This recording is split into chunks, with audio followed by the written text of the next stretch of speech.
بسم اللہ الرحمن الرحیم۔ السلام علیکم ورحمۃ اللہ وبرکاتہ۔ یمن میں اسلام۔ عرب کے تمام صوبوں میں یمن سب سے زیادہ زرخیز و سیر حاصل اور تہذیب و تمدن کا نہایت قدیم مرکز تھا۔ ہومیر اور سبا کی عظیم الشان حکومتیں یہیں تھیں۔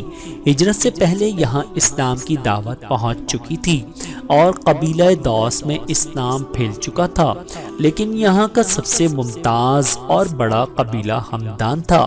8 ہجری کے آخر میں حضور نے حضرت خالد بن ولید رضی اللہ تعالی عنہ کو ہمدان میں دعوت اسلام کے لیے یمن بھیجا۔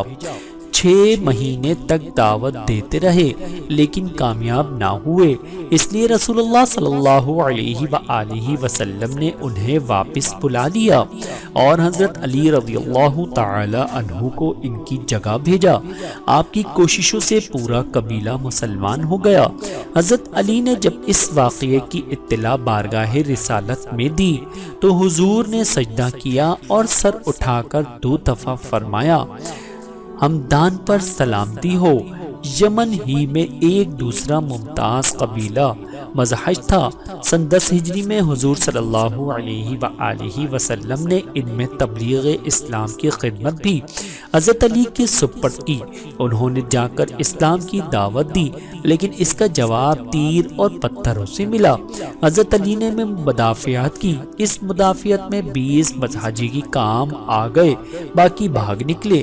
اس کے بعد خود روئے سائے قبائل نے حاضر ہو کر اسلام قبول کر لیا اور دوسروں کی طرف سے اسلام کا اعلان کیا۔